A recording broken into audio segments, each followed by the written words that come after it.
कहा गया कि मैं बता दूं, मैंने बता दिया। It's up to you. आगे चलो, हम लोग पढ़ रहे थे बेटा थोरेसिक कैविटी, याद है? थोरेसिक कैविटी के आपको सारी बाउंड्रीज याद होंगी, याद होंगी? एक और नेक और डायाफ्राम, स्टर्नम। मैंने कहा था कि दुनिया में सारे लोगों का रेस्पिरेटरी सिस्टम में पढ़ने नहीं आया हूं, मैं किसका पढ़ने आया हूं? ह्यूमन। और अगर मैं ह्यूमन का रेस्पिरेटरी सिस्टम पढ़ने आया हूं तो मुझे क्या क्या मालूम होना चाहिए। तो मैंने कल आपको पढ़ाया था कि ह्यूमन रेस्पिरेटरी सिस्टम का जो मेन ऑर्गन है इट इज लंग्स। बोलो क्या बेटा? लंग्स। कितने जोड़ी लंग्स? एक जोड़ी की दो जोड़ी? एक पेयर लंग है, याद है आपको? अच्छा, एक पेयर है और मतलब एक पेयर का मतलब दो है, याद है? और both are present in a cavity known as thoracic cavity. और मैं इसी कैविटी के बारे में कल आपको बहुत कुछ सिखाना चाह रहा था, टाइम हो गया और इस वजह से सिखा नहीं पाया मैंने बोला थोरैसिक कैविटी में एक पेयर लंग्स कैसे पड़े हुए हैं। सब लोग मेरे साथ बताइए, पहले थोरैसिक कैविटी की बाउंड्रीज बताओगे? अब बुक में कोई नहीं देखेगा, अपने बारे में सोचेगा। बॉडी ऊपर, बेस ऑफ नेक, पक्का? ऊपर, पक्का? अच्छा, पीछे वर्टिब्री, वर्टिब्रा है, आगे स्टर्नम है। अच्छा, आगे स्टर्नम। अगर मैं ऐसे खड़ा रहूं तो बताओ ये क्या है? Base of neck. ये क्या है? स्टर्नम। हाँ, तो मैं अगर लॉन्गिट्यूडनल सेक्शन देखूं तो जो मैंने बोन बनाई है, ये अभी अभी आपके सामने जो बोन बनी, इसका नाम क्या है? स्टर्नम। हाँ, अच्छा बताओ ये क्या है? क्या ये वर्टिब्रल कॉलम है? हाँ, ये है वर्टिब्री। और बताओ ये कौन सी वर्टिब्री है? सर्वाइकल की थोरैसिक? हाँ, थोरैसिक। शाबाश।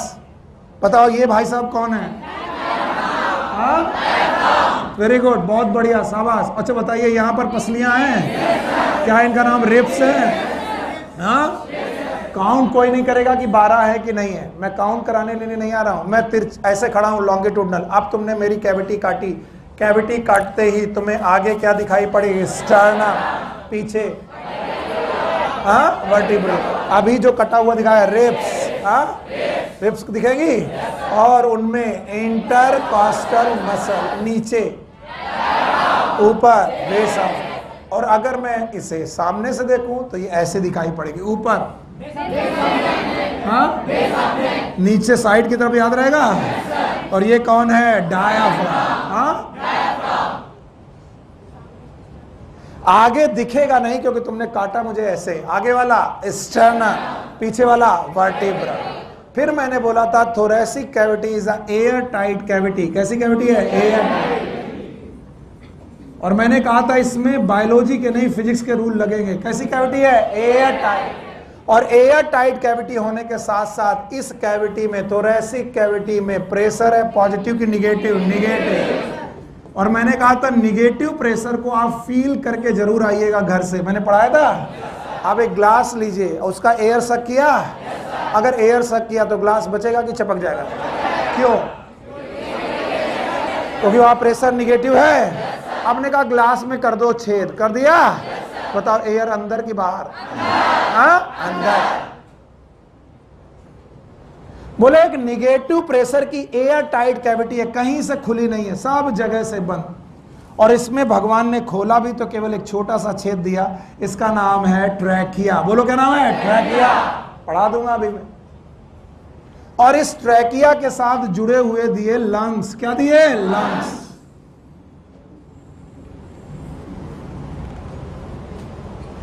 तो लंग्स अगर ओपनिंग खुली हुई है तो बताओ थोरैसिक कैविटी की प्रेशर कैसा था? निगेटिव। हाँ, और निगेटिव कैविटी में तुमने लंग्स को बंद करके डाला है तो बताओ लंग्स बचेंगे कि इन्फ्लेट हो जाएंगे? इन्फ्लेट, क्योंकि ये मैक्सिमम से मैक्सिमम जगह को कवर करने की कोशिश करेगा। वाई?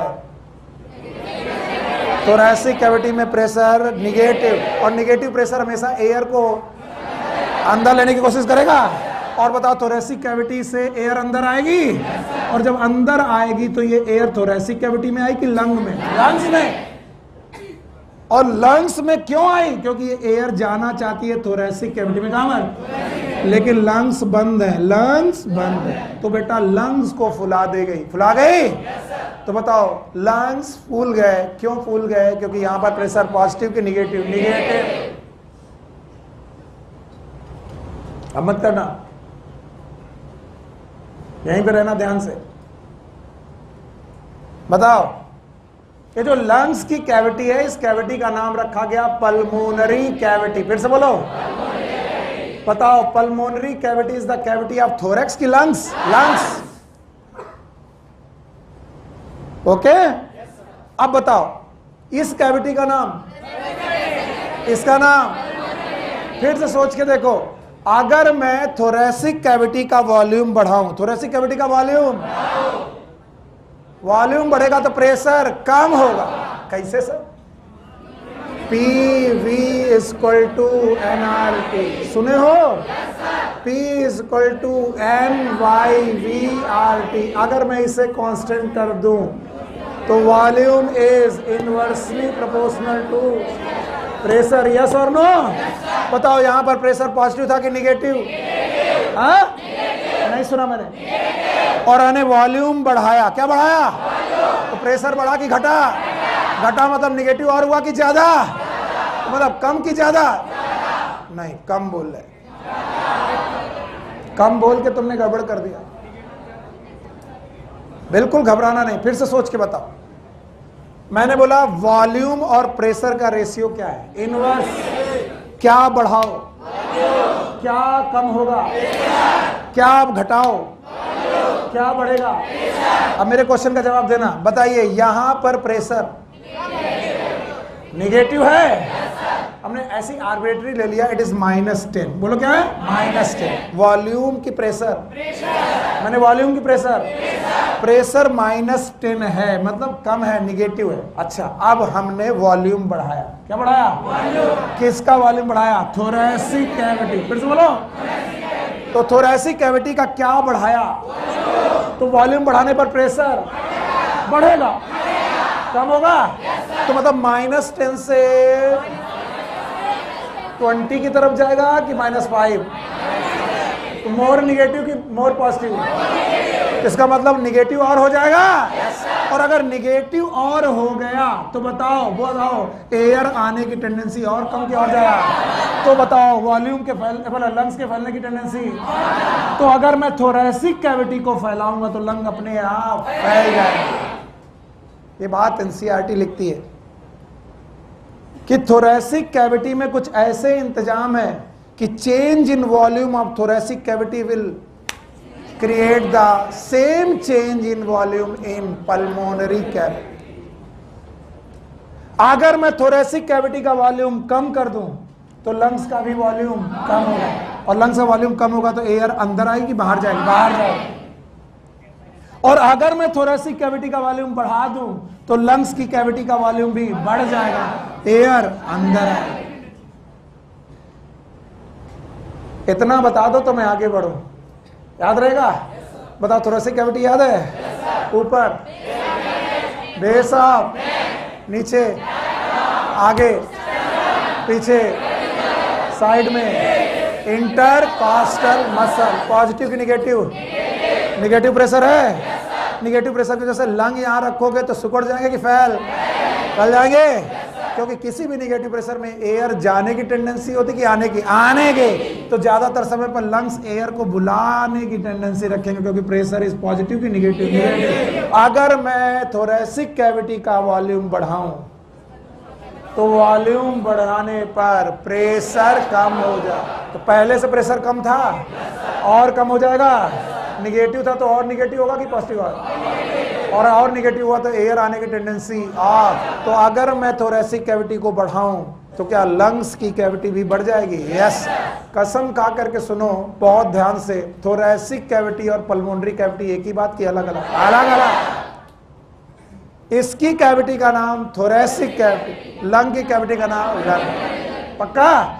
और बोलते हैं थोरेसिक कैविटी और लंग कैविटी के बीच में जो लंग्स पड़े हुए हैं, इनके बीच में मेम्ब्रेन है। बोलो क्या है? मेम्ब्रेन। एक मेम्ब्रेन वो है एक मेम्ब्रेन वो है जो बेटा लंग्स की सरफेस में चिपकी हुई है,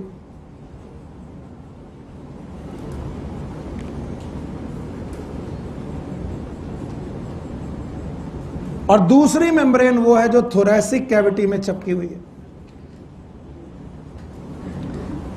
इसका मतलब थोरैसिक कैविटी और पल्मोनरी कैविटी के बीच में एक बैग है, ये केवल महसूस किया जा सकता है अगर आपका विजन 3D है। और अगर मैं लंग्स हटा लूं तो वो बैग बचेगा, और उस बैग की एक मेम्ब्रेन थोरैसिक कैविटी की वॉल से चिपकी होगी, यस और नो, और दूसरी मेम्ब्रेन लंग्स के साथ चिपकी होगी, यस और नो। और इन दोनों मेम्ब्रेन का नाम है प्लूरा। बोलो क्या नाम? प्लूरा। और इन दोनों मेम्ब्रेन के बीच में फ्लूइड भरा हुआ है। कौन सा फ्लूइड? हाँ, pleural fluid. It is known as pleural fluid.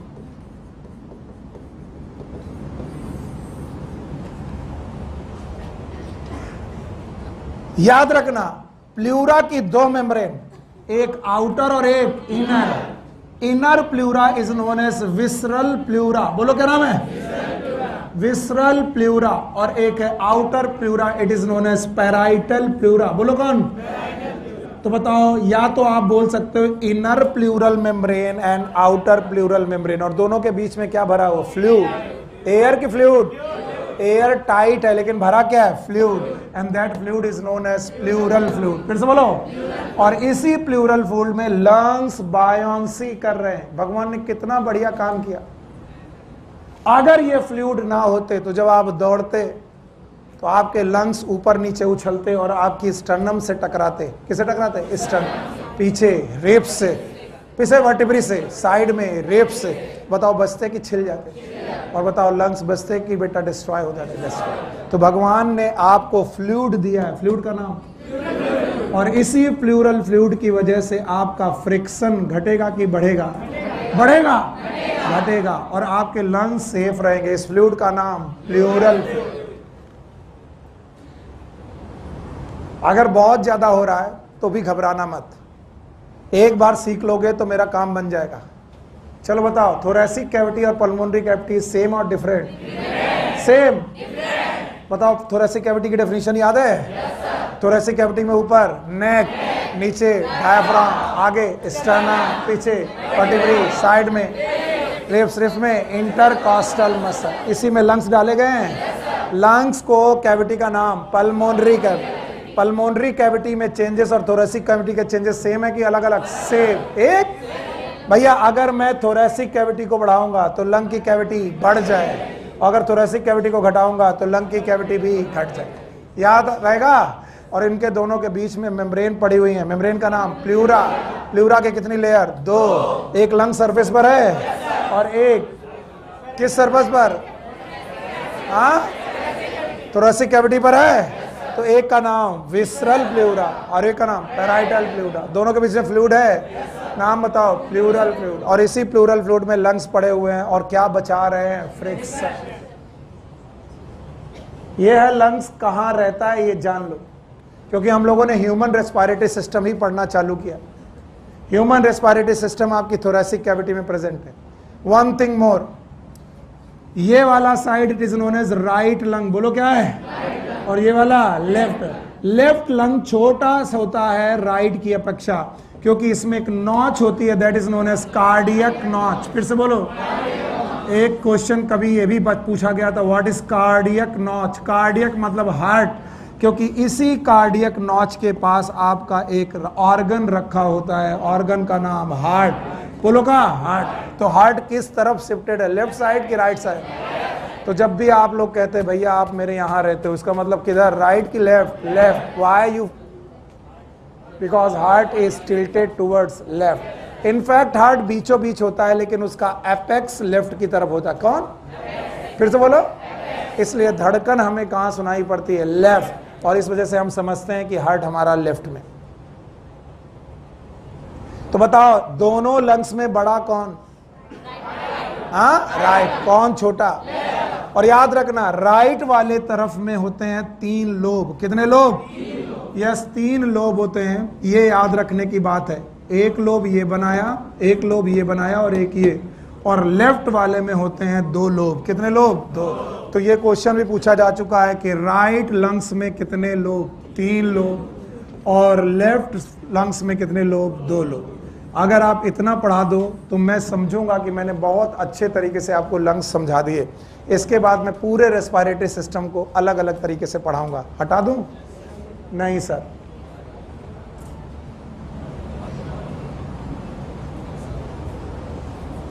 कितने लोब? किसमें? और राइट में 3 लोब हैं। कौन बड़ा, कौन छोटा, कहां पर हैं? अरे यार, किस कैविटी में है? हाँ, बाउंड्री याद रहेगी? बस मेरे लिए बाउंड्री बता दो कि मैं आज के 5 महीने बाद पूछूं बाउंड्री बताओ थोरेसिक कैविटी की, तो बुक देख कर मत बोलना सर रिवाइज नहीं करे। अपनी बॉडी को रिवाइज करने की जरूरत है क्या? रोज देखा करो आईने में, तो शकल ही मत देखा करो। देखा करो कहाँ है गर्दन, कहाँ है डायफ्राम, कहाँ है स्टर्नम, कुछ और भी देखा करो। नहीं मैं कितना खूबसूरत हूँ, बस यही देख के देखते जिंदगी बर्बाद हुई जा रही। चलो हटाएं। चलो अब बताओ, बोर्ड में कुछ नहीं, अब बता के तो काम बन जाएगा। मैं बहुत रिपीटेटिव हूं, मैं जानता हूं, इसके बावजूद पूछ रहा हूं। थोरेसिक कैविटी याद है? पक्का? बताओ एयर टाइट है? निगेटिव प्रेशर है? लंग्स डाले गए? लंग्स इन्फ्लेट करेंगे? अगर मैं थोरेसिक कैविटी का वॉल्यूम बढ़ा दूं, P is inversely proportional to V। V बढ़ा, P और कम होगा? P कम होगा तो एयर और आएगी। अगर मैं थोरेसिक कैविटी का वॉल्यूम घटा दूं तो P बढ़ जाएगा, थोरेसिक कैविटी का प्रेशर बढ़ेगा, वॉल्यूम बाहर। पक्का? Thank you very much. क्या लंग्स 2 हैं? एक कौन? राइट। दूसरा? एक राइट और एक राइट और लेफ्ट में। राइट में कितने लोब? 3। लेफ्ट में? और क्या इनमें प्लूरा है? प्लूरा की कितनी मेम्ब्रेन? एक कौन? विसरल और एक पैराइटल। क्या एक आपकी रिब्स पे चिपकी हुई है? नाम बताओ। विसरल की पैराइटल, पैराइटल। और एक लंग्स में है, नाम बताओ। विसरल। पक्का? तो बोलते हैं पूरे रेस्पिरेटरी सिस्टम को, कोई लिखेगा नहीं, हम एनाटॉमिकली, एनाटॉमी के हिसाब से 2 पार्ट में बांटते हैं। एक का नाम है अपर रेस्पिरेटरी सिस्टम, ह्यूमन का अपर रेस्पिरेटरी सिस्टम।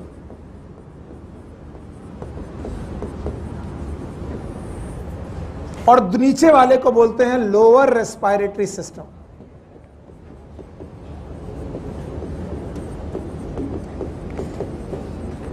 भाइयों बहनों ध्यान से बोलो, कौन? Upper respiratory. दूसरा? एक कौन सा? अपर। दूसरा? लोअर।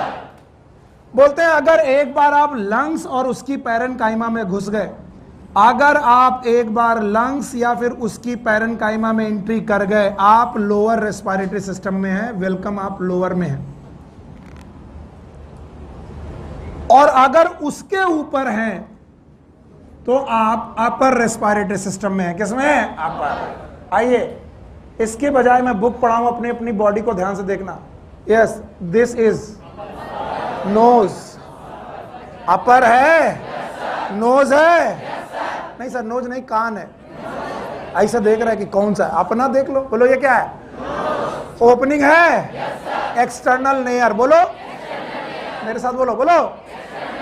Nasal cavity. बोलो बोलो, ये वाला। फिर से बोलो। फिर, और जहां पर जुकाम लेने पर नमकीन नमकीन महसूस होता है, कितने गंदे हैं ना, दैट इज इंटरनल नेयर। बोलो, बाहरी नथुने, अंदरूनी नथुने, हिंदी में बाय और आंतरिक। बोलो, इंटरनल के एक्सटर्नल।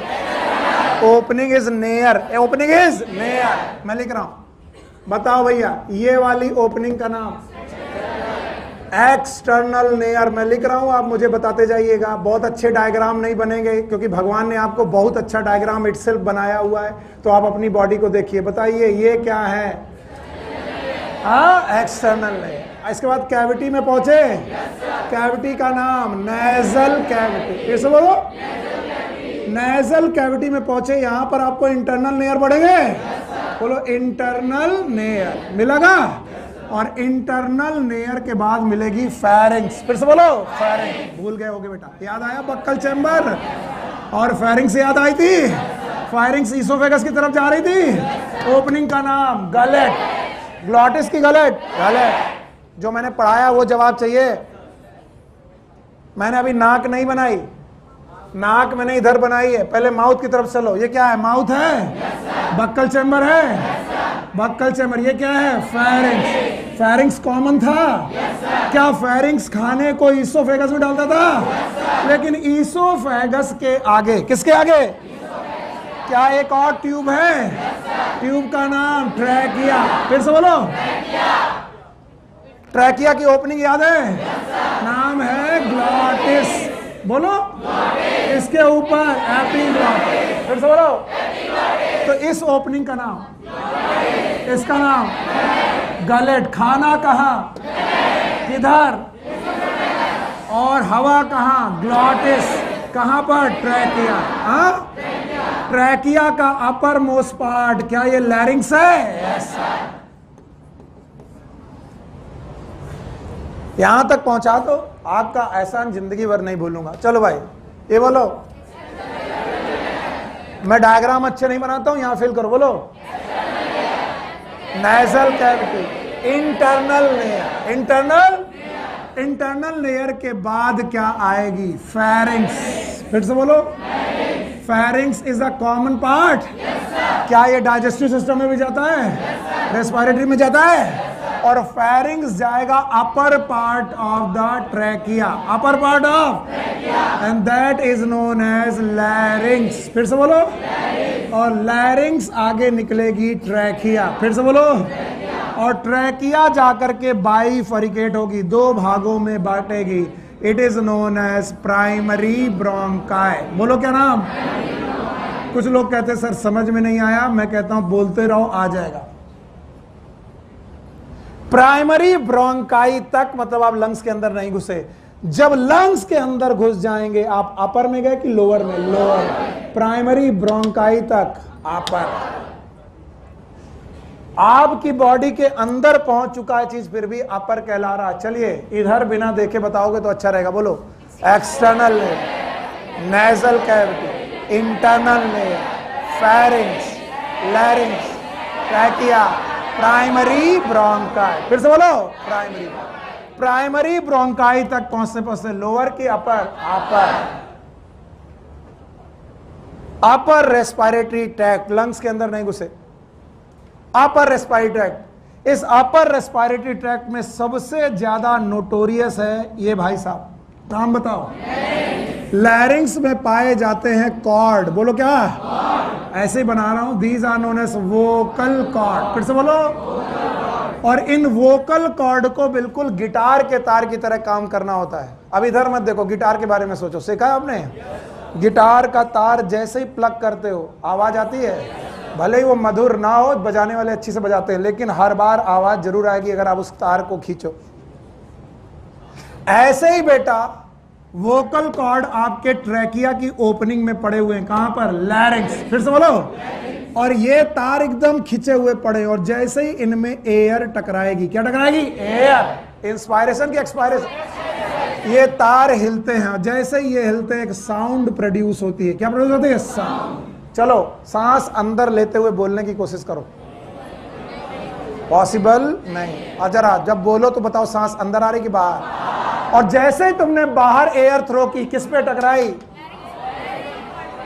Vocal cord. किस पे? Vocal cord. और जैसे ही वोकल कॉर्ड में टकराई, क्या वोकल कॉर्ड हिले?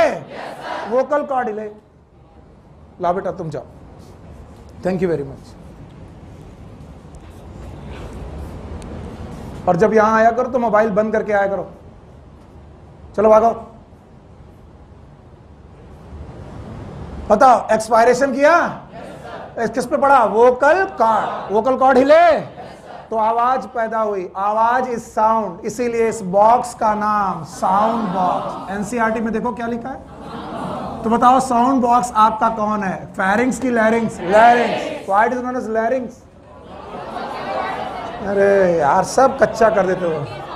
फेरिंग्स की लैरिंग्स। लैरिंग्स में कार्टिलेज पड़े हुए हैं। इनमें कॉर्ड है, कॉर्ड का नाम वोकल कॉर्ड। इंस्पायरेशन के एक्सपायरेशन, एयर थ्रो किया, कॉर्ड हिले, आवाज पैदा हुई। आवाज को शब्द दिए टंग ने, किसने? अगर आपकी टंग काट ली जाए आवाज नहीं निकलेगी, निकलेगी लेकिन शब्द नहीं। आपकी टंग पकड़ लो, आवाज निकालो, निकलती है? नहीं निकलती। अरे कितनी देर चिल्लाए हम, बताओ। इट इज, मजाक मत करो। साउंड प्रोड्यूस करना is not the function of tongue, sound produce करना is the function of larynx. लेकिन इस साउंड को सिलेबल्स, सिलेबल्स मतलब शब्द देना किसका काम? टंग। अब टंग पकड़ करके तुम कुछ बात बोलो, आवाज निकलेगी, बात नहीं बोल पाओगे। तो सिलेबल्स कौन? टंग। और साउंड कौन? Larynx. And that's why larynx is known as sound box. Prateek हो गया ना? अब इधर देखो, गाली दे रहे।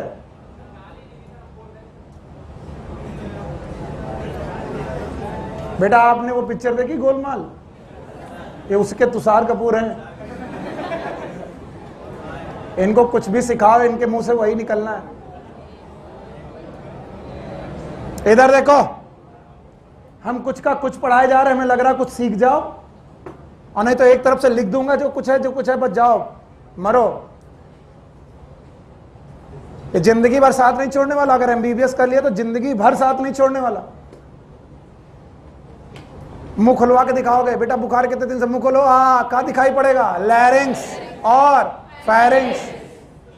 लैरिंक्स देखने के लिए एक स्कोप लगानी पड़ती है, वोकल कॉर्ड दिखाई पड़ते हैं, लैरिंजोस्कोप। मुंह खोल के डॉक्टर साहब क्या देखते हैं? कुछ नहीं, ऐसे मजे मजे मुंह खुलवाते, देखते हैं पुरंजन करके आए कि नहीं आए।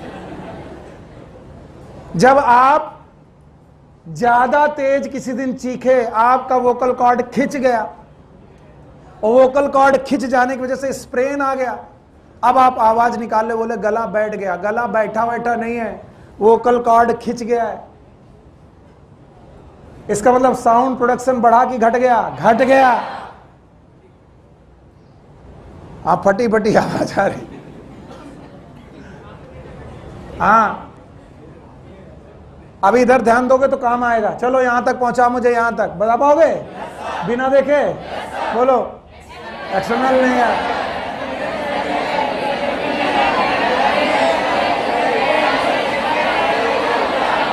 हाँ बस बस गाली बंद करो। External near, nasal cavity, internal near, pharynx, larynx, trachea, primary bronchi.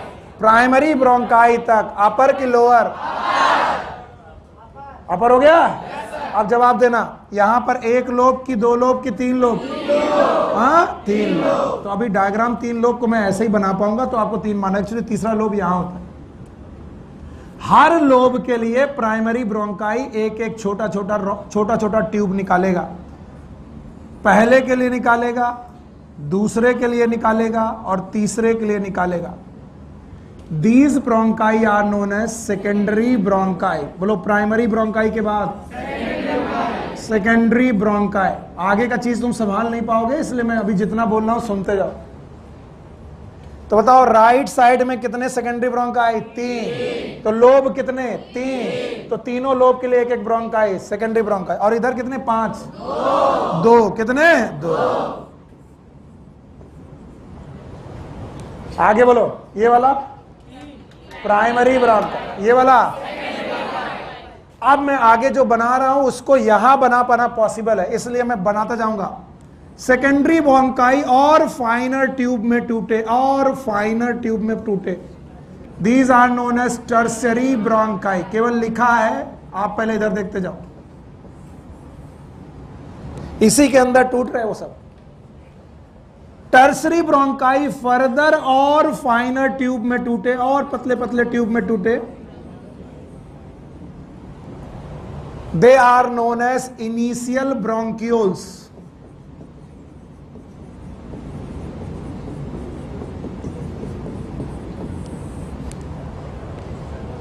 Initial bronchiole और फाइनर ट्यूब में टूटे,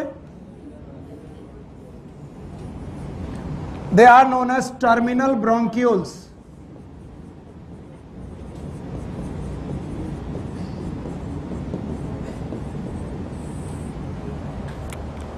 टर्मिनल ब्रोंकियोल और फाइनर होते गए,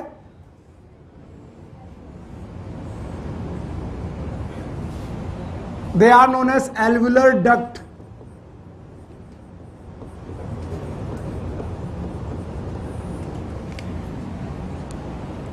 अब मेरे पास जगह नहीं है, कोशिश कर रहा हूं।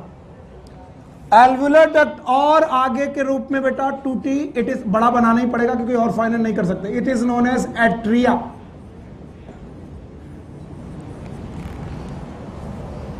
मान लो ये एट्रिया आ गई।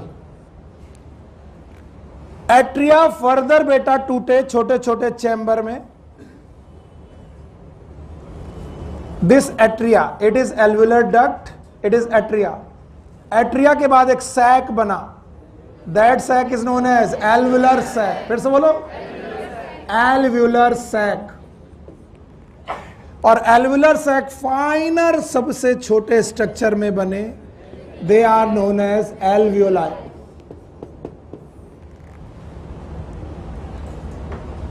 आई नो दैट कि ये बहुत अच्छा डायग्राम नहीं है, छोड़ दो, मैं जिंदा हूं, अभी मरा नहीं हूं, इसलिए जितना मैं लिखता जाऊं मेरे साथ चार्ट बनाते जाओ, बाकी डायग्राम मैं बना दूंगा। बोलो, नोज, नोज में कहा, एक्सटर्नल नेयर। फिर बोलो, बोलोगे नहीं तो मरोगे। और कहीं भी मत देखना, अपनी बॉडी देखते रहना। एक्सटर्नल लेयर के बाद, अरे एक्सटर्नल नेयर के बाद नेजल कैविटी, फिर एक्सटर्नल की इंटरनल, इंटरनल नेयर आया, फिर फेरिंग्स आया। Thank you very much. Pharynx से बाद, फेरिंग्स से बाद लैरिंग्स, लैरिंग्स के बाद क्या ट्रैकिया आया। Thank you very much. Trachea के बाद हाँ प्राइमरी ब्रोंकाई। बताओ यहां क्या समाप्त हुआ। हाँ, ये रहा अपर रेस्पिरेटरी ट्रैक्ट। इतना बोल दोगे मेरा काम बन जाएगा। ना प्राइमरी ब्रोंकाई के बाद, यस, प्राइमरी ब्रोंकाई के बाद सेकेंडरी ब्रोंकाई।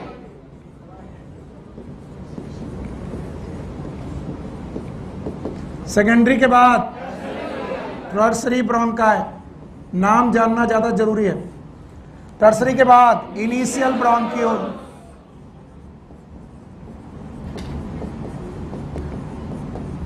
इनिशियल ब्रोंकियोल के बाद टर्मिनल ब्रोंकियोल,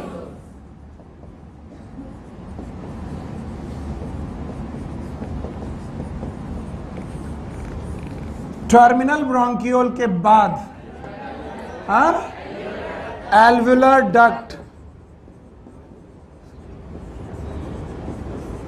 एल्वुलर डक्ट के बाद एट्रिया,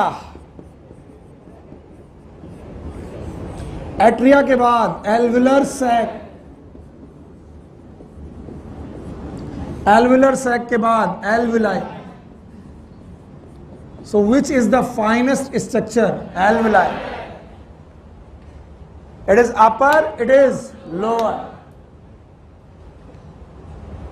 पहले तो ये चार्ट आपको आना चाहिए, फिर मैं इस चार्ट में वो स्ट्रक्चर बनाऊंगा जो आप स्ट्रक्चर बनाने के लिए एकदम उत्साहित हो कि सर आपने क्यों हटा दिया। उस स्ट्रक्चर में कुछ था नहीं, आपको इस स्ट्रक्चर को समझना ही पड़ेगा। चलो बताओ भाई, पहला बोलो एक्सटर्नल लेयर, फिर नेजल कैविटी, फिर इंटरनल लेयर, फिर फेरिंग्स, फिर लैरिंग्स, फिर ट्रैकिया, फिर प्राइमरी ब्रोंकाई।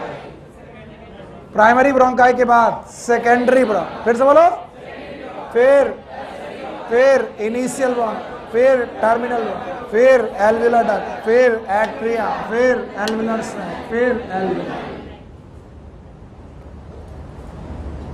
हो गया? हटा दे।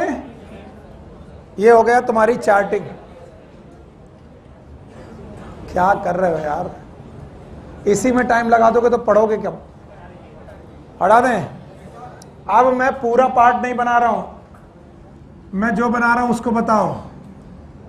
It is लैरिंग्स। फिर से बोलो, ये क्या है? हाँ, ट्रैकिया। ये बोलो क्या है? Primary bronchi. बोलो क्या है? Primary bronchi. यस। फेरिंग्स के बाद सबसे ऊपर वाला पार्ट, अरे यार सुनो, फिर ट्रैकिया कहाँ, नेक में, बोलो कहाँ, ट्रैकिया कहाँ, थोरैसिक कैविटी, फिर से बोलो, और थोरैसिक कैविटी में बीच में, कहां पर, बीच में, that is known as mid thoracic cavity. घर जाके पढ़ना जरूर, एनसीईआरटी इतनी मेहनत की जा रही तो एक एक लाइन पढ़ना।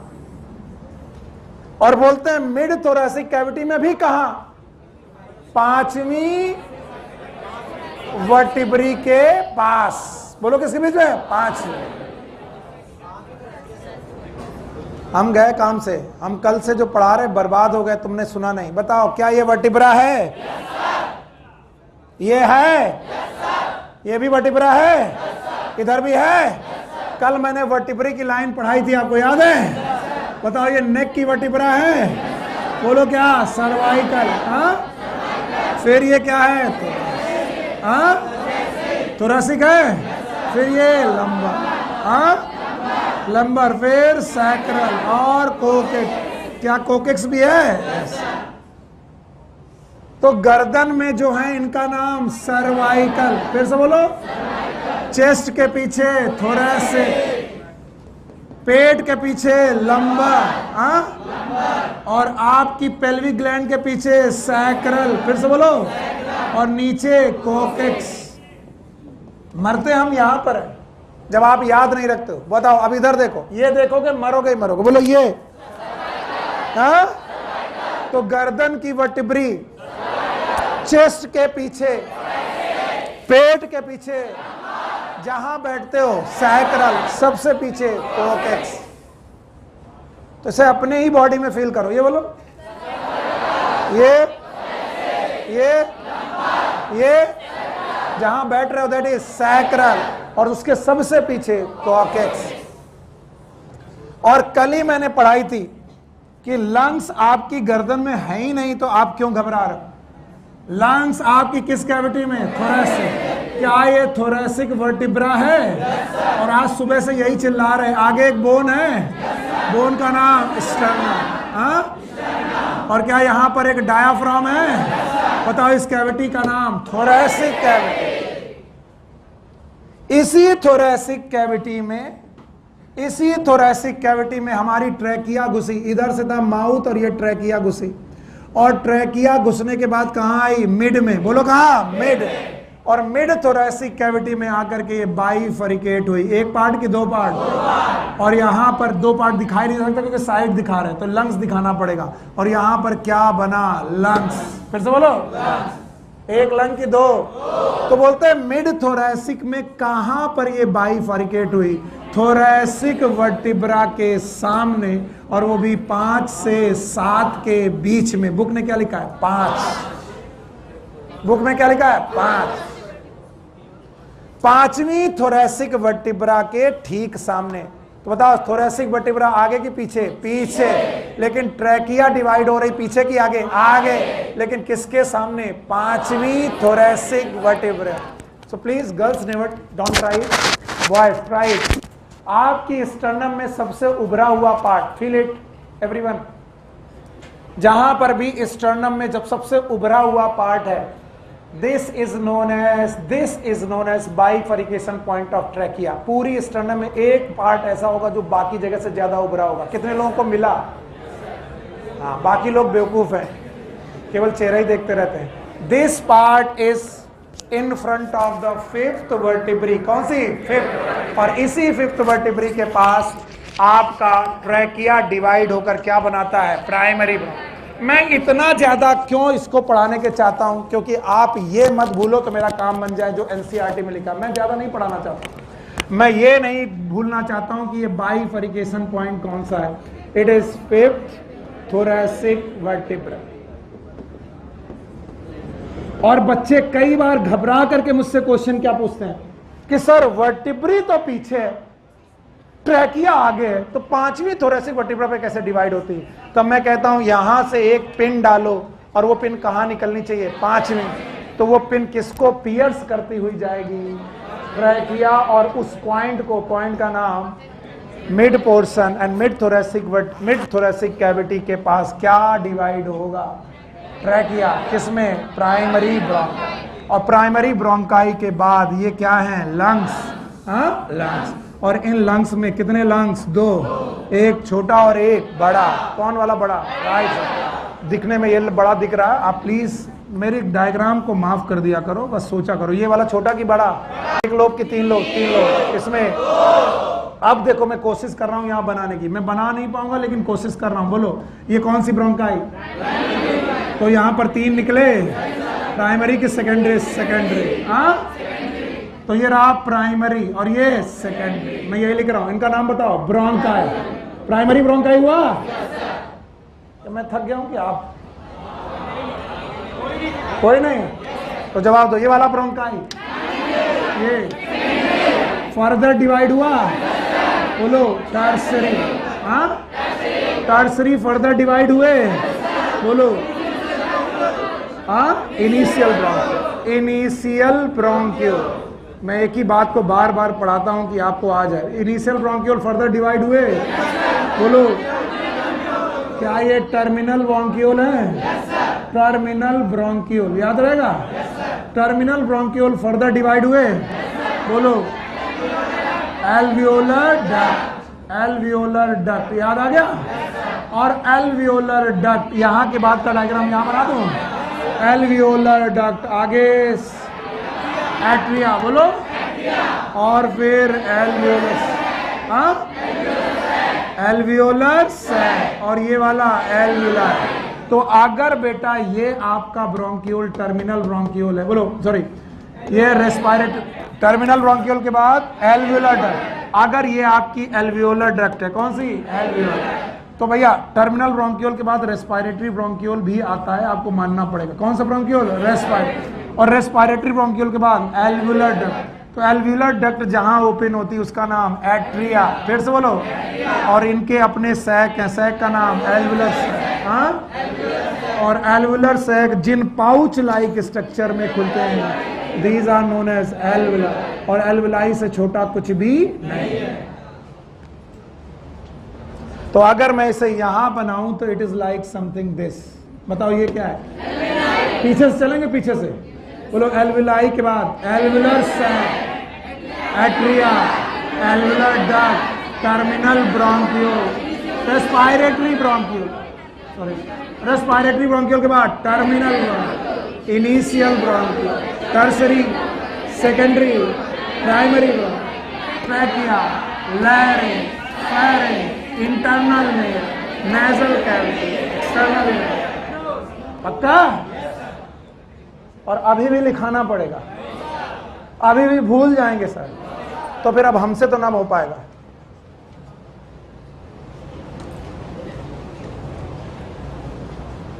पूरा रेस्पिरेटरी सिस्टम में कितना ट्रैक्ट?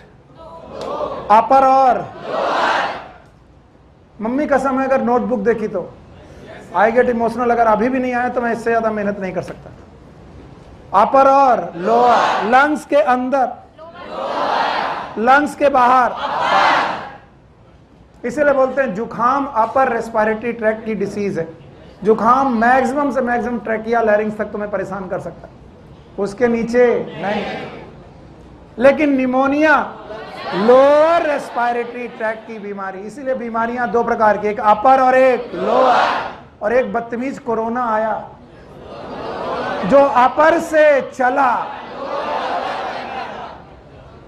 क्या वो अपर में जुखाम कर देता है? Yes sir. लोअर में निमोनिया कर देता है? Yes sir. कोरोना अजीब ही है, अपर से लेकर लोअर। जब आप कोरोना की डेथ देखते हैं तो डेथ जुखाम की वजह से नहीं, निमोनिया की वजह से हो रही। थक गए? आप एक बार बोलोगे, मैं बहुत रिपीटेटिव होने के बावजूद भी आपसे एक बार बोल रहा हूं, बिना देखे बोलना, मम्मी कसम है अगर किसी ने भी देखा तो। और एल्वियोलाई के पहले रुकना नहीं है। रुकोगे? बोलो। External, nasal cavity, internal, pharynx, larynx, trachea, primary bronchi, secondary bronchi, tertiary bronchi, terminal bronchi, respiratory bronchi, alveolar duct, atria, alveolar sac, क्या बात है यार, है ना। मैं कभी ना कभी इसका एहसान आपका चुकाऊंगा। आप लोग इतना अच्छा पढ़ते हो कि क्या बताए, कोई भी पढ़ाए आपको आएगा। यस और नो? यस। अच्छा बताओ, ट्रैकिया जो भी है, क्या इसमें सी शेप्ड कार्टिलेज है? अब छू करके देखो अपनी ट्रैकिया, क्या यहाँ पर सी शेप्ड भाग दिखाई पड़ रहा है? सर हमें कुछ नहीं दिखाई पड़ रहा। ऐसे हिलाओगे तो These are C-shaped cartilage, ऐसे C-shaped semi circular cartilage हैं, and these cartilage are known as hyaline cartilage। बोलो क्या? चुप रहो यार, जवाब देने दो मेरे को, क्वेश्चन का सुनने दो। ये जो ट्रैकिया के कार्टिलेज हैं, ये कार्टिलेज इसे इम्परमिएबल बनाते हैं। कैसा? इसका मतलब अगर कोई गैस इसके अंदर गई है तो बाहर निकलेगी और इसके अंदर भी नहीं जाए। इसका मतलब आप ट्रैकिया के थ्रू सांस नहीं ले सकते कि ट्रैकिया से एयर घुस जाए। No, not possible. किससे घुसेगी? एक्सटर्नल लेयर से। इसका मतलब परमिएबल कि इम्परमिएबल? इम्परमिएबल। व्हाई दिस है? इसका मतलब है प्राइमरी ब्रोंकाई में भी यही कार्टिलेज होंगे। यस सर, प्राइमरी ब्रोंकाई में भी यही कार्टिलेज है। तो परमिएबल कि इम्परमिएबल? प्राइमरी के बाद सेकेंडरी ब्रोंकियोल में भी यही कार्टिलेज है भैया, बुरा मत मानना, ऐसा है। सेकेंडरी के बाद टर्सरी में भी यही कार्टिलेज है। इनिशियल ब्रोंकियोल में भी यही कार्टिलेज है। इवन टर्मिनल ब्रोंकियोल तक यही कार्टिलेज है। इसका मतलब टर्मिनल ब्रोंकियोल तक आप गैस को केवल कंडक्ट कर सकते हैं। क्या कर सकते हैं? कंडक्ट, एक्सचेंज नहीं कर सकते। इसलिए नोज से लेकर, बोलो कहां से? टर्मिनल ब्रोंकियोल तक आप केवल और केवल गैस का क्या कर रहे हैं? कंडक्शन। फिर से बोलो। And that's why this part is known as conducting part. फिर से बोलो, कंडक्टिंग। कुछ लोगों ने हवा बना के रखा है, एक बार पढ़ो लेकिन हमेशा के लिए पढ़ो। तो कहां तक गैसेस केवल कंडक्ट की जा सकती है? Terminal bronchiole. एक्सचेंज नहीं की जा सकती। यहां से ऑक्सीजन घुसी तो बेटा केवल कंडक्ट होकर के यहां तक पहुंची टर्मिनल ब्रोंकियोल। और टर्मिनल ब्रोंकियोल के बाद पहली बार ब्रोंकियोल बने जिनका नाम था रेस्पायरेटरी ब्रोंकियोल। खुद सोचो, इनका नाम भगवान ने सब नहीं, भगवान ने नहीं, बेटा आपकी एनसीईआरटी ने तो लिखा ही नहीं, बाकी साइंटिस्ट ने क्या नाम रखा है? रेस्पायरेटरी। क्योंकि ये वो जगह है जहां पर ब्लड वेसल्स इन्हें सराउंड करने लगी। कौन? Blood vessel. और ब्लड वेसल से इन्होंने गैस एक्सचेंज करना चालू किया। चूंकि इनका नाम है रेस्पायरेटरी ब्रोंकियोल, तो केवल कंडक्शन कर रहा है कि एक्सचेंज भी कर रहा है? एक्सचेंज। तो आफ्टर टर्मिनल ब्रोंकियोल कंडक्शन के साथ साथ एक्सचेंज भी चलने लगा। क्या चलने लगा? एक्सचेंज। और फाइनल एक्सचेंज एल्वुलाई पर हुआ। कहां पर? एल्वुलाई। तो एल्वुलाई पर जो गैसेस पहुंची, याद रखना, इन एल्वुलाई के चारों तरफ एक कैपिलरी आई। क्या आई? कैपिलरी। और कैपिलरी में इन गैसेस को एक्सचेंज किया गया। तो ये एक्सचेंज फाइनल कहां हुआ?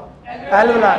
लेकिन शुरू कहां हुआ? रेस्पायरेटरी। तो बताओ, रेस्पायरेटरी ब्रोंकियोल से लेकर एल्वुलाई तक केवल कंडक्टिंग के exchange, it is known as exchange part या फिर रेस्पायरेटरी पार्ट। और ऐसे भयानक भयानक क्वेश्चन बनते कि तुम क्या याद करो और क्या भूल जाओ, तुम्हें खुद ही नहीं मालूम। इसलिए पूरा सीक्वेंस आना चाहिए, और फिर उस सीक्वेंस में कहां तक केवल कंडक्शन होगा ये आना चाहिए, और कहां के बाद कंडक्शन के साथ क्या चालू होगा? रेस्पायरेशन, ये आना चाहिए। चलो बता पाओगे? पूरे रेस्पिरेटरी सिस्टम को मैंने एनाटॉमी की बेसिस पर दो पार्ट में बांटा था, अपर एंड लोअर। फंक्शन की बेसिस पर कितने प्रकार का? दो, एक कौन? कंडक्टिंग और एक एक्सचेंज पार्ट और कंडक्टिंग। क्वेश्चन में जवाब नहीं आया। एनाटॉमी की बेसिस पर अपर एंड लोअर, किसके? फंक्शन की एनाटॉमी। और फंक्शन की बेसिस पर दो, एक कौन? कंडक्टिंग, दूसरा रेस्पिरेटरी। और एक्सचेंज पार्ट, याद रहेगा? हटा दें इसे? No sir? बताओ कहां तक है कंडक्टिंग? चलो एक बार बोलो, external layer, nasal cavity, internal layer, pharynx, larynx, trachea, primary bronchi, secondary bronchi, tertiary bronchi, इसल ब्रोंक्यूल, टर्मिनल ब्रोंक्यूल, यहां तक गैस केवल कंडक्ट, और उसके बाद कंडक्शन भी होगा, एक्सचेंज भी होगा, और एल्वुलाई में केवल एक्सचेंज। नहीं आया? तो बताओ, पूरे रेस्पिरेटरी सिस्टम को दो पार्ट में बांटा गया, एनाटॉमी की बेसिस पर अलग और फंक्शनल की बेसिस पर अलग। एनाटॉमी की बेसिस पर कितने प्रकार? दो। एक कौन? अपर, दूसरा लोअर। और फंक्शन की बेसिस पर दो, एक और कंडक्टिंग, दूसरा रेस्पिरेटरी। और जिसको भी ये लग रहा होगा कि सुनील सर अपने मन से ये पढ़ाए जा रहे हैं, बुक में नहीं दिया है, तो आज जाके एनसीईआरटी को दोबारा पढ़िए और फील करिए। Everything has been written in your book.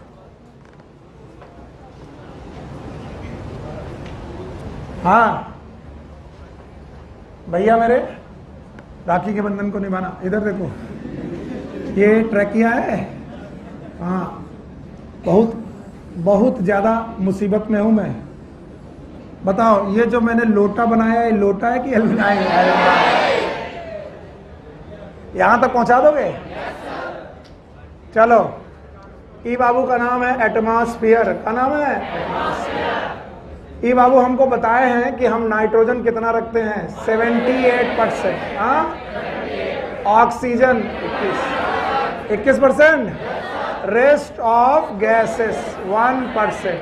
78 और 21 तो 99% एटमॉस्फेयर में दो गैसेस, बोलो कौन? नाइट्रोजन और ऑक्सीजन। और रेस्ट ऑफ 1%, तो 1% के अंदर ही CO2, अबाउट 0.04%। ये मैंने फोटोसिंथेसिस में पढ़ाया था। तो भैया मेरे, जब ये गैस एटमॉस्फेयर से खींची गई तो ऐसे चली कि मैं नाक से गई, नेजल कैविटी मुझे मिली, इंटरनल लेयर मिले, फेरिंक्स मिली, लैरिंक्स मिली, ट्रैकिया मिला, प्राइमरी ब्रोंकाई मिली, सेकेंडरी ब्रोंकाई, टर्सरी ब्रोंकाई।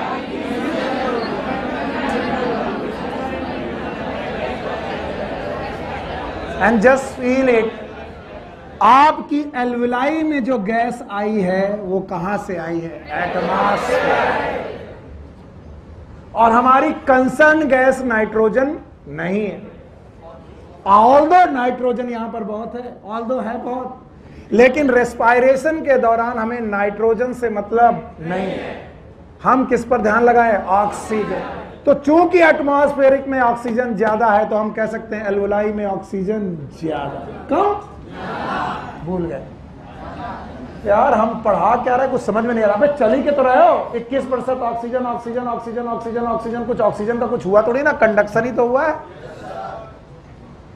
अभी भी तो बोले थे कंडक्शन पार्ट, रेस्पिरेटरी पार्ट। पहले तो तुम पढ़ने की टेंशन को दूर हटाओ। ऐसे सोचो, इस बकवास आदमी को थोड़ी देर बकवास सुननी है, पेन वेन अलग रखो। क्योंकि पढ़ाया तो आपको बहुत सारे टीचर ने बहुत अच्छा है, मेरे से भी ज्यादा अच्छा। बस इसको फील करो। जैसे ही आपने सांस ली, आप अंदर तक ले गए, और कहां पर जाकर गैस रुकी? एल्वुलाई। रास्ता तुम्हें को बता दिया मैं। नोज पक्का हो गया, larynx, trachea, primary bronchi, secondary bronchi, tertiary bronchi, terminal bronchiole, respiratory bronchi, atria, alveoli. अब एल्वुलाई तक जब आप पहुंचे तो आप यही ऑक्सीजन लेके जा रहे हो, एटमॉस्फेयर, नाइट्रोजन भी लेके जा रहे हो, लेकिन नाइट्रोजन कंसर्न गैस नहीं है, क्योंकि हमको इससे रेस्पिरेशन नहीं करना। किससे करना? Oxygen. So I am very much sure कि जो हमारी एल्वुलाई है, कौन बेटा? एल्वुलाई। आई एम सॉरी बेटा, अगर आपको कुछ भी बुरा लग रहा है, मैं ऐसे ही पढ़ा पाता हूं। बोलो, ये कौन है? तो जो एल्वुलाई में गैसेस आई हैं, इनमें एक चीज ज्यादा है, बोलो क्या? ऑक्सीजन। हाँ, ऑक्सीजन। और इधर सेल्स बैठी हुई हैं। सेल्स मतलब टिश्यू, बोलो कौन? टिश्यू। और बोले tissue is made up of cell. फिर से बोलो। और सेल बहुत तेजी से जिंदा रहना चाह रही है और जिंदा रहने के लिए इनको डिफाइनिंग प्रॉपर्टी पहले चैप्टर में बताई गई। बोलो क्या? मेटाबॉलिज्म। बोलो क्या? मेटाबॉलिज्म। चिल्ला तो चुके ही हो। बताओ जिंदा रहने की बहुत सारी प्रॉपर्टी है। प्रतीक बात मत करो। ग्रोथ है, रिप्रोडक्शन है, मेटाबॉलिज्म है, डिफाइनिंग प्रॉपर्टी मेटाबॉलिज्म। तो अगर सेल जिंदा है, अगर सेल जिंदा है तो क्या करना पड़ेगा? मेटाबॉलिज्म। और अगर मेटाबॉलिज्म किया तो सेल निकालेगी CO2। बोलो क्या? CO2। ध्यान से देखो, टिश्यू चिल्ला रहे हाय राम मुझे CO2 बढ़ गई। बोले क्यों बढ़ गई? क्या गलती की? मेटाबॉलिज्म। काहे की? जिंदा रहने। अगर जिंदा रहना है तो क्या करना पड़ेगा? मेटाबॉलिज्म। और जिंदा रहे मेटाबॉलिज्म की तो क्या बढ़ गई? CO2। और इधर से चली आ रही है ऑक्सीजन। बताओ यहां CO2 ज्यादा की ऑक्सीजन? ऑक्सीजन। टिश्यू यहां, लंग्स कह रहा मेरे से ऑक्सीजन ले लो। टिश्यू कह रहा काश तुम मेरे को ऑक्सीजन भेज दो, क्योंकि मेरे को ऑक्सीजन की कमी है और मेरे पास क्या ज्यादा है? CO2। तो बोले भैया किससे काम करवाएं? कोई एक ब्रोकर चाहिए और इसी ब्रोकर का नाम है,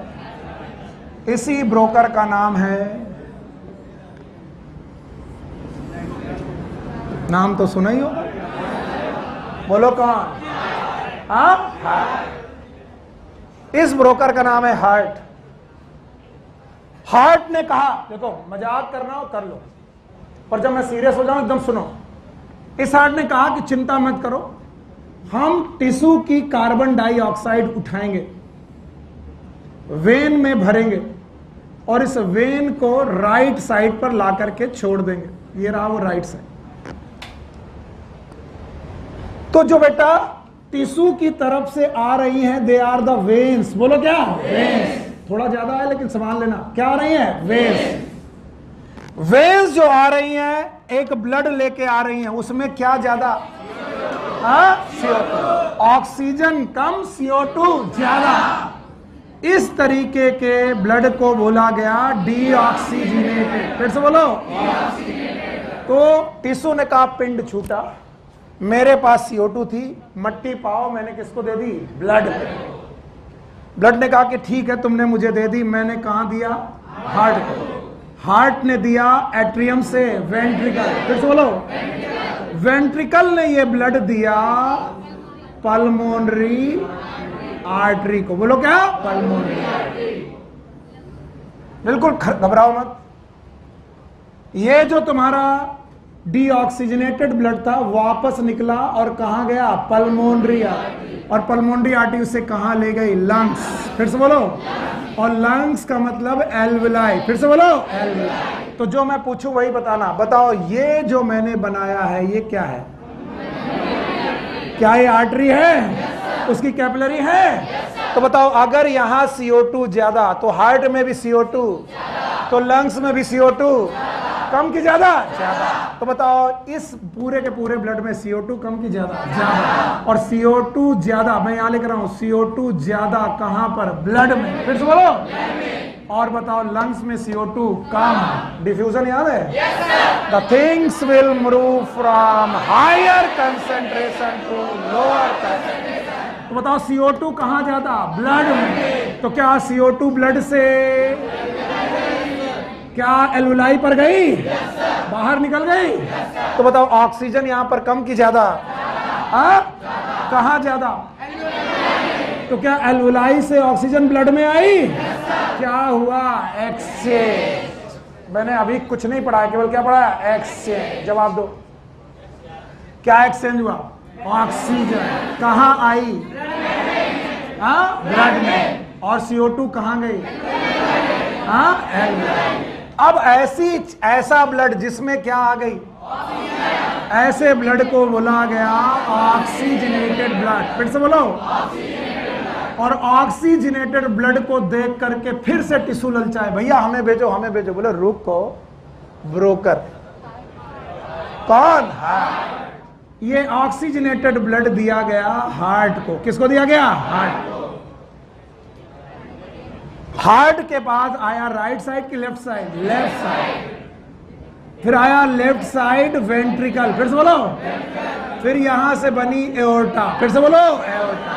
और एओर्टा इस ब्लड को लेकर आई। बताओ ये ब्लड ऑक्सीजनेटेड कि डीऑक्सीजनेटेड? यहां पर क्या ज्यादा?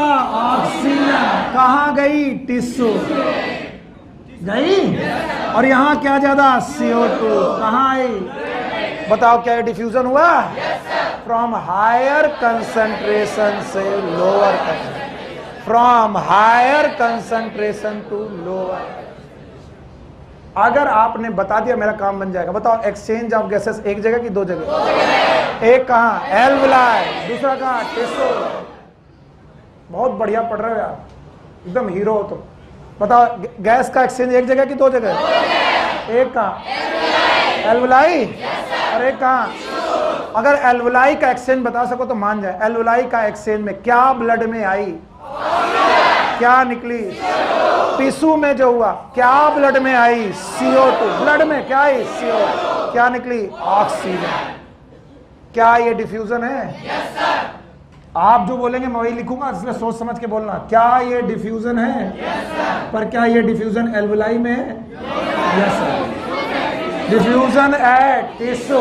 दो गैसेस हैं, एक कौन? CO2 और O2। पक्का? क्या ये भी डिफ्यूजन है? इसमें सोच के बोलना, क्योंकि मैं वही लिख रहा हूं जो तुम लिखवा रहे हो। क्या ये डिफ्यूजन है? सर ये भी डिफ्यूजन है। किसका? O2 और CO2। पक्का? पर क्या सर CO2 टिश्यू में ज्यादा है? थको मत। सुर हमेशा खराब तब लगते हैं जब आलाप लेने के बाद आप अपनी आवाज को हल्का छोड़ देते हो। आप सोचते हो नहीं गा पाएंगे। गाओ, सुर में गाओ। यस। बताओ क्या यहां CO2 कम की ज्यादा? तो यहां कम। तो क्या एक ग्रेडियंट बना? From tissue to lungs. Yes और नो? अब बताओ यहां क्या ज्यादा? ऑक्सीजन। और ऑक्सीजन कहां ज्यादा? That is lungs. कहां कम? टिश्यू। एक ग्रेडियंट बना। तो बताओ यहां से क्या भागी? CO2। यहां से ऑक्सीजन। तो क्या ये एक CO2 का ट्रांसपोर्ट है? बहुत गड़बड़ हो रहा है वरना मामला। बोलो transport of CO2। Thank you very much. And this is transport of.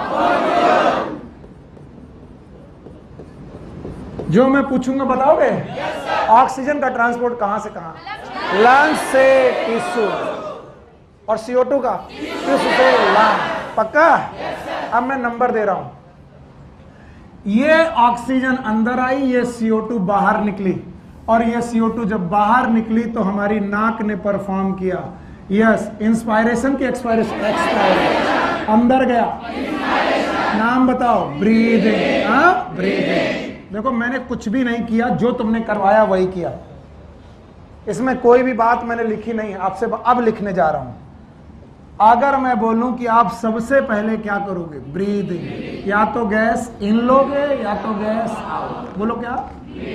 Breathing करके आप गैसेस कहां ले गए? एल्वुलाई। फिर से बोलो। एल्वुलाई में क्या करोगे? Diffusion of O2 and CO2 होगा। इस डिफ्यूजन के बाद होगा transport of oxygen, transport of CO2। तो मैं तीसरा लिखूं transport of gas, transport of gas. और चौथा मैं लिखूं diffusion of O2 and CO2 at tissue. अभी भी मैंने गलती की एक था। अभी आप ही ने जो बोला मैं वही बोल रहा हूं। पहला बोलो। दूसरा? हाँ मजा नहीं आया। पहला ब्रीदिंग, दूसरा डिफ्यूजन, तीसरा ट्रांसपोर्ट। बोलो ट्रांसपोर्ट। लंग से टिश्यू, टिश्यू से लंग। कौन जाएगा? याद रहेगा? लंग से टिश्यू, टिश्यू से लंग। तो पहला नंबर। दूसरा number diffusion of gases at alveoli. पूरा बोलो। Diffusion of gases eight. तीसरा ट्रांसपोर्ट, ट्रांसपोर्ट होगा। चौथा डिफ्यूजन एट। Eight tissue. और अगर टिश्यू में बेटा ऑक्सीजन चली गई तो बताओ ये ऑक्सीजन कहां पहुंची? सेल। वहां कौन था? फूड। फिर से बोलो, अगर फूड था तो क्या ये ऑक्सीजन की प्रेजेंस में टूटा? और ये मैं पढ़ा चुका हूं, मैं सुनूंगा नहीं। टूटा? क्या निकली? एटीपी निकली। 4 साइकिल है, नाम बताओ। Glycolysis, link reaction, Krebs cycle, TPS. याद आया? एटीपी बनी और इसे बोला गया सेलुलर रेस्पायरेशन। फिर से बोलो, सेलुलर। अब मैं हार जाऊंगा या जीत जाऊंगा ये तुम पर डिसाइड है। 5 स्टेप एक के बाद एक बोलने हैं। बोलो, पहला breathing, diffusion of gases at alveoli. तीसरा ट्रांसपोर्ट। चौथा diffusion of gases eight tissue. Cellular respiration. Page number 270। 5 point इसके लिए मेहनत चल रही थी, 5 पॉइंट के लिए। तो respiration involve the following step. और जिसने भी रट्टा माना कसम से घूसा मारूंगा उसको। पहला स्टेप, ब्रीदिंग और pulmonary ventilation by which atmospheric air is drawn in and CO2 rich alveolar air release out. बोलो ये क्या हुआ? इसका नाम इंस्पायरेशन, दूसरा एक्सपायरेशन। पहला स्टेप हो गया। चलो दूसरा, diffusion of O2 and CO2 across the alveoli. 2 हो गया। तुम फिर नहीं देख रहे हो, कल फिर पूछेंगे तुमसे। यस, हाँ, तुमको लग रहा पका रहा है, इसी से बेटा पक पक के बड़े लोगे। आगे चलो, तीसरा, transport of the gases by blood. दोनों तरफ, लंग से टिश्यू थ्रू ब्लड, टिश्यू से लंग थ्रू ब्लड। तो ब्लड लाएगा भी, क्या लाएगा? क्या ले जाएगा? It is known as transport of gases. चौथा, diffusion of O2 and CO2 between blood and tissue.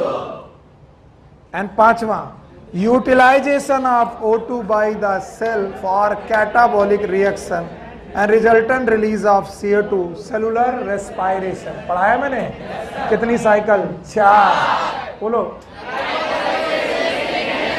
Glycolysis है, लिंक रिएक्शन है, क्रेब्स साइकिल है, ETS। अच्छा, अब ये देखो, अब इसको बोलते हैं डिपेंडेंसी ना होना। ये डायग्राम क्या आपके ब्रेन में है? चलो यहां महसूस करो, ये क्या हो रहा? इंस्पायरेशन है, एक्सपायरेशन। लंग्स में गए, एल्वुलाई पे गए, यहां क्या हो रहा है? Exchange of gases at alveoli. Blood में पहुंच गया, transport of gases to the tissue. पहुंच गया, टिश्यू में एक्सचेंज ऑफ गैसेस। पक्का? और सेल के अंदर सेलुलर रेस्पायरेशन। क्या इसका चार्ट बना पाओगे? बुक में भी देख के बिना? पक्का? तो मेरी तरह लिखो 5 पॉइंट, बिल्कुल मेरी तरह लिखना। NCERT भले ना लिख पाओ। पहला पोर्शन, ब्रीदिंग। ब्रीदिंग के 2 पोर्शन, बोलो कौन? इंस्पायरेशन और एक्सपायरेशन।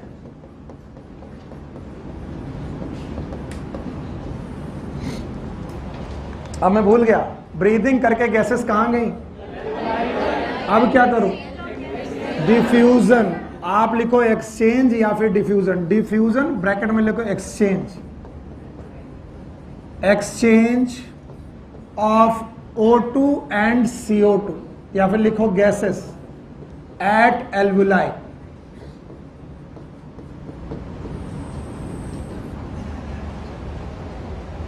तो पहला step breathing, inspiration and expiration. दूसरा step diffusion of gases at alveoli. चलो तीसरा, ट्रांसपोर्ट ऑफ गैसेस। और ये केवल रट्टा तब होगा जब आप केवल इतना बोलोगे। और अगर तुम्हारे को दिखाई पड़ रहा होगा तो ये गैसेस दिखेंगी कौन कहां से जा रही? ऑक्सीजन एल्वुलाई से टिश्यू, CO2, टिश्यू से एल्वेलाई। याद रहेगा? ट्रांसपोर्ट ऑफ गैसेस, तो दोनों गैस ट्रांसपोर्ट हो रही हैं, CO2 भी और O2 भी। कौन कहां से वो तुम जानो, तुम्हारे ऊपर छोड़ दिया। चौथा,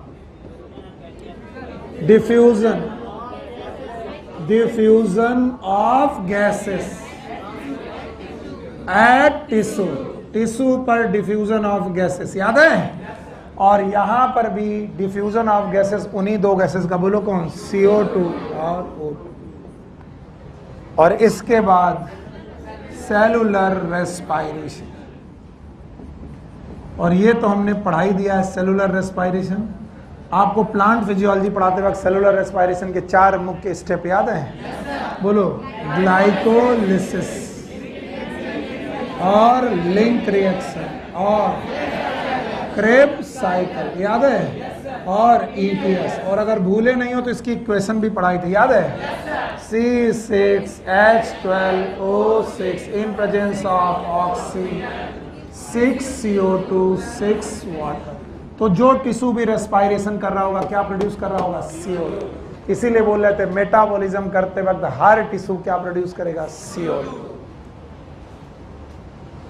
आप सुनो, अगर मैं तुम्हें पुरानी रमेश गुप्ता बुक पढ़ा रहा होता तो इन दोनों स्टेप को मिलाकर बोलते हैं external respiration.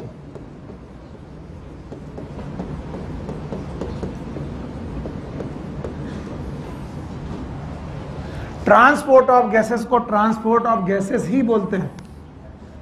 Diffusion of the gases at the level of tissue is known as internal respiration.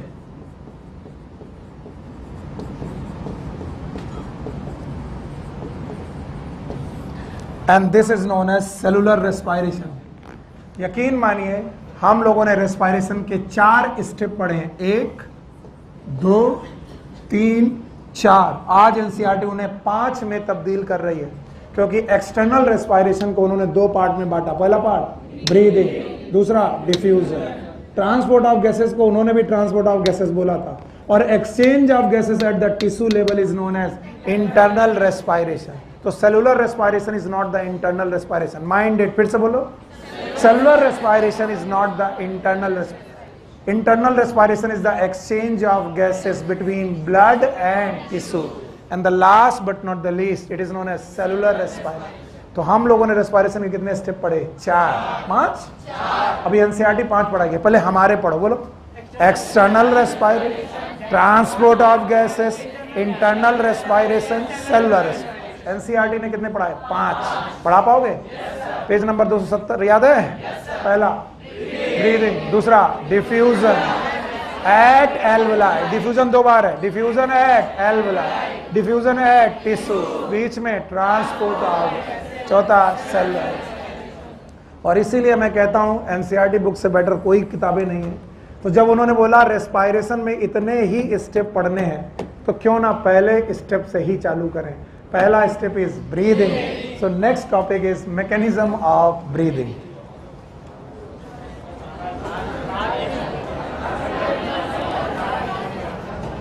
Class है? अच्छा ठीक है, नहीं पढ़ा रहा हूं, ध्यान सुनो। पहले इतना सुन के जाओ, कल की तैयारी में आना भाई। सुन के मतलब सही से सुनो, बैग पकड़ने लगते हो। अगर मैं 4 पैर का जानवर होता, जो कि मैं हूं ना, तो मेरा ये वाला पोर्शन एंटीरियर की पोस्टीरियर, ये वाला posterior, this portion is posterior. मेरे लेग्स क्या आएंगे? Posterior, head anterior. भाई सुन लो, फिर चले जाना, 5 मिनट तो पढ़ ही सकते हो। और जो प्रोटेक्टेड साइड होती, बोलो कौन? Protected, it is known as ventral, और ये डॉर्सल। तो अगर मैं थोरेसिक कैविटी बनाऊं जिसमें सामने हो स्टर्नम, बोलो क्या? स्टर्नम। पीछे हो वर्टिब्री। अब कुछ लोग बिल्कुल नहीं सुन रहे, वो मरेंगे कल। कल नहीं मरना तो आज छोटा छोटा मर लो। बताओ ये क्या है? ये स्टर्नम। और आगे तुम जानते हो मैं क्या बनाऊंगा, याद है? बोलो ये क्या है? डायाफ्राम। तो आपकी थोरेसिक कैविटी की एक एक्सिस होती है, ये एक्सिस आपको लंबवत काटती है, सीधे। गर्दन से लेकर डायाफ्राम, यानी एंटीरियर और पोस्टीरियर। बेटिया ध्यान सुनो, सर की तरफ, पैर की तरफ। तो मैं अगर एक 3D एक्सिस लूं, बदल दो, मान लो कि ये नेक है। शान कहीं जाना है बेटा? अच्छा, हम कहीं जाने की जल्दी हो, आज टेडी बहुत महंगे, आज मत खरीदना। हाँ पता किया मैंने। अबे मेरी शादी हो गई, हम पता नहीं करेंगे? मतलब हम पे भी कोई जुल्म है? If this is a thoracic cavity and this is sternum, बोलो क्या है? Sternum. This is vertebral column. This is ribs. This is neck. This is diaphragm.